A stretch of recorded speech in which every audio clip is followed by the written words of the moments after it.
Everybody get up.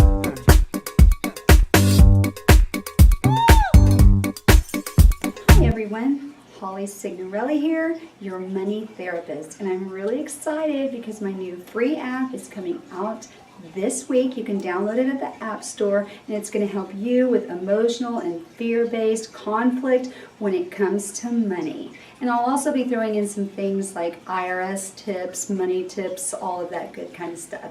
But what we're talking about today is entrepreneurs and how do you run your company? What kind of employees do you have? What's going on in your office? So there's a few things that I want to recommend, and they're pretty simple. One, when people walk into your office, whether it's employees or your customers, do you have a good vibe in the office? And that may sound simple, but some of the way that you place things, when they talk about feng shui, a lot of times people don't really think about how when you walk into a room, you want it to be open and bright and nice pictures. And then by spending a little bit, reasonable amount of money on your office looking nice and having flowers really boosts up morale for your clients and your employees. And when you do have employees working in the office, you want to make sure that their equipment is working really well. And that is something that a lot of small businesses kind of get a little bit tight on. It's hard. We have to replace our computers and our printers and everything. There's always something that's broken and needs to be replaced. They don't make things the way they used to. But I would tell you to really, really make those things a priority, because if things in your office aren't working, it's going to slow everybody down and also bring the morale down. And really that's going to cost you more money in the long run. So think about that when you're putting off that purchase. I've had to do a lot of that myself. Last year we moved and there was a lot of things that had to be replaced. So it was like, wow, how much more do we need to do? But the bottom line is you need to do it. It's your business and you need to prioritize it.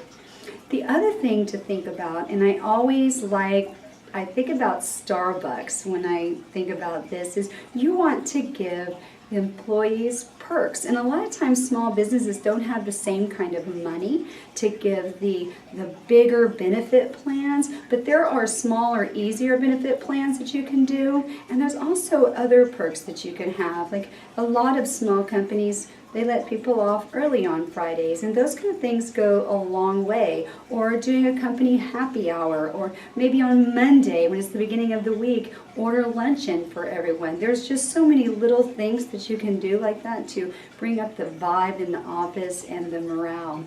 And that kind of leads to the next thing, which is a little bit the opposite. I know that large companies that people really want to work for, like Starbucks or Cabela's or any of those big companies, they have the zero tolerance rule. If you don't do your job, if you don't show up on time, if you don't fit into the company profile of what they want their employees to be, you're out of there. And I don't believe that those places really create a fear-based environment where people are afraid. I think what they've mastered is an environment in which people want to work there, that they actually look forward to going there, but they know that they have to do the job and they have to do it right and timely, and they have to represent the company. So that's what you want for your small business too, is people to want to be there and to want to represent and just be a part of that overall team.